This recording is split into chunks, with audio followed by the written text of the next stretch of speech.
warga negaranya penduduknya telah murtad dari Islam dan menjadi Kristen. Dilansir dari malangimes.com menuliskan, dulu penduduknya hampir 100% Islam. Kini Muslim jadi minoritas di negeri ini. Saat itu populasi Muslim di kepulauan tersebut mencapai 98%. Ini luar biasa teman-teman ya, sangat-sangat mayoritas lah ya.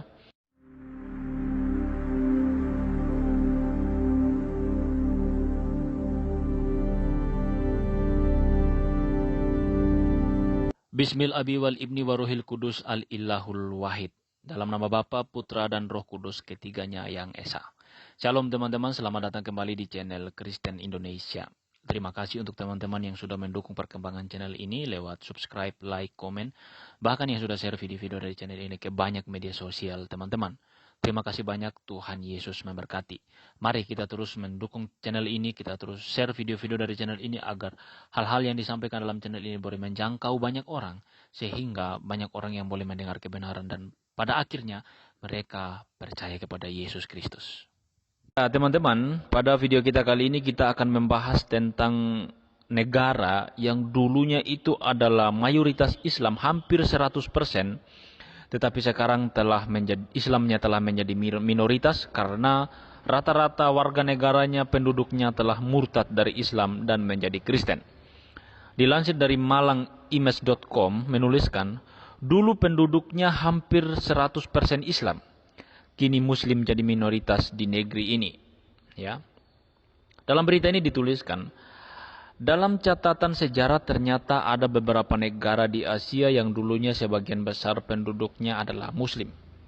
Namun yang terjadi saat ini justru sebaliknya, Islam menjadi ajaran minoritas dan tak berjaya seperti dulu. Dilansir dari channel YouTube Catatan Ringan, negeri yang dulunya hampir 100% penduduknya Muslim dan kemudian melakukan murtad massal adalah Filipina. Waduh, ini betul ya teman-teman ya. Filipina ini sekarang adalah rata-rata penduduknya adalah orang Kristen. Mereka kalau kita ketemu di media sosial rata-rata beragama Kristen teman-teman. Dituliskan, tercatat dulu Islam berkembang subur sejak abad ke-12 Masehi. Ya. Filipina saat itu belum menjadi sebuah negara melainkan kepulauan Melayu yang disinggahi pedagang Muslim dan ulama dari Gujarat, India dan Timur Tengah. Saat itu populasi Muslim di kepulauan tersebut mencapai 98%. Ini luar biasa teman-teman ya, sangat-sangat mayoritas lah ya.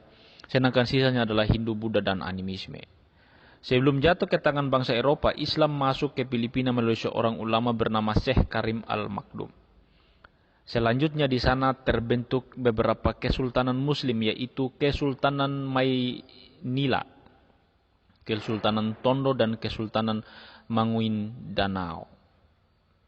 Kesultanan tersebut tunduk kepada kesultanan yang lebih besar, yaitu Kesultanan Brunei dan Kesultanan Sulu. Kesultanan Maynila sendiri merupakan cikal bakal ibu kota Filipina saat ini. Maynila sendiri diambil dari bahasa Arab fi amanillah yang berarti dalam lindungan Allah. Waduh, iya ya, luar biasa ya. Pada 1520, penjajah Spanyol kelahiran Portugis Ferdinand Magellan mendarat di Pulau Samar dan Leyte, serta mengklaim kedua pulau tersebut milik Spanyol. Namun hal itu ditendang oleh datu tentara dari Kesultanan Pulau Magnan yang dipimpin Datu Lapu-Lapu. Sebagian pasukan Magellan pun melarikan diri dan nantinya membawa pasukan lebih banyak untuk menjajah Filipina. Pada 1565, penjajah dari Spanyol de Legazpi datang dan membentuk sebuah pemukiman Eropa. 6 tahun kemudian mereka menyerang Kesultanan Maynila dan Kesultanan Tondo, lalu menjadikan Manila sebagai ibu kota Spanish East Indies. Raja Sulaiman yang memimpin Kesultanan Manila pun tetap mempertahankan daerah kekuasaannya tersebut bersama dengan 3.000 lebih tentara. Mereka berjuang hingga titik darah penghabisan. Saat itu masyarakat dihadapkan dengan penjajah Filipina dan diberi dua pilihan, menerima Katolik atau diusir dari kepulauan tersebut. Sehingga penduduk yang hampir 100% beragama Islam itu kemudian berbondong-bondong memeluk Katolik.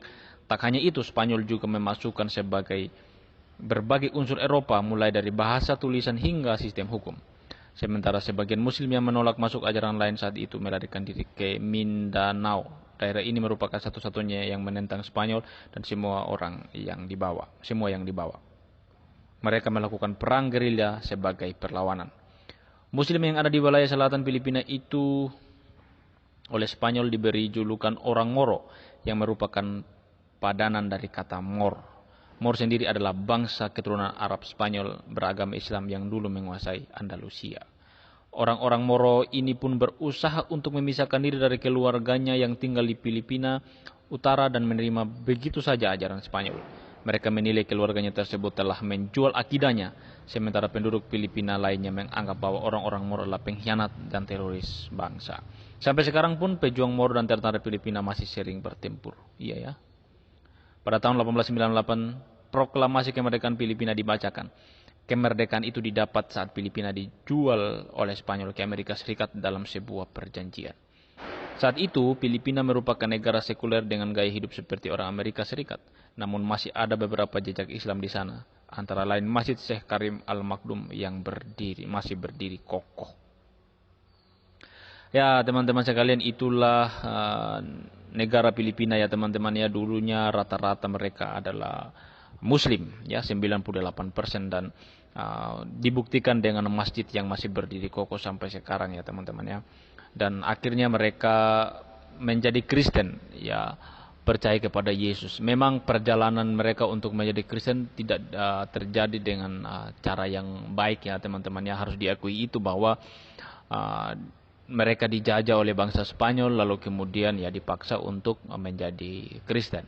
Tetapi apapun itu, cara Tuhan kita tidak batasi dengan pikiran kita ya. Kadang-kadang kita berpikir bahwa Tuhan itu bertindak ya sesuai dengan apa yang kita pikirkan gitu ya. Kita berpikir bahwa Tuhan itu bertindak dengan cara yang baik semua. Enggak juga teman-teman. Tuhan itu bisa bertindak dengan cara yang dalam pandangan manusia itu sangat jahat ya. Coba bayangkan bencana alam misalkan. Apakah Tuhan itu tidak sanggup menghentikan bencana alam? Ya sangguplah. Tetapi kenapa bencana alam harus tetap terjadi? Ya, kalau semua itu terjadi di bawah kedaulatan Tuhan, teman-teman. Tuhan berdaulat atas alam semesta ini, dan kalau apapun yang terjadi di bawah semesta ini, jika itu tidak diizinkan oleh Tuhan, maka tidak ada apapun yang terjadi. Maka apa yang terjadi oleh Filipina ini, teman-teman, ketika mereka akhirnya menjadi Kristen, itu berada di dalam kedaulatan Tuhan. Tuhan menghendaki mereka untuk percaya kepada Kristus. Mereka adalah orang-orang pilihan yang harus menjadi percaya kepada Kristus agar mendapatkan keselamatan. Keselamatan tidak ada di bawah kolong langit selain di dalam nama Yesus. Tidak ada teman-teman. Kalian mau cari keselamatan di mana? Tidak ada. Hanya di dalam Yesus Kristus keselamatan itu diperoleh. Jika kalian berani untuk tidak percaya kepada Kristus dan beralih kepada yang lain, maka konsekuensinya adalah keselamatan itu tidak ada pada kalian. Begitu teman-teman ya, pengampunan dosa hanya ada dalam Yesus Kristus. Itulah sebabnya Yohanes 3:16 berkata, karena begitu besar kasih Allah akan dunia ini sehingga ia telah mengaruniakan anaknya yang tunggal, supaya setiap orang yang percaya kepadanya tidak binasa, melainkan beroleh hidup yang kekal. Ya teman-teman, itulah negara Filipina yang dulunya Muslim dan sekarang telah menjadi rata-rata penduduknya adalah Kristen. Ya, apa pendapat teman-teman tentang hal ini? Berikan opininya dalam kolom komentar. Sampai jumpa di video selanjutnya. Tuhan memberkati. Bye-bye.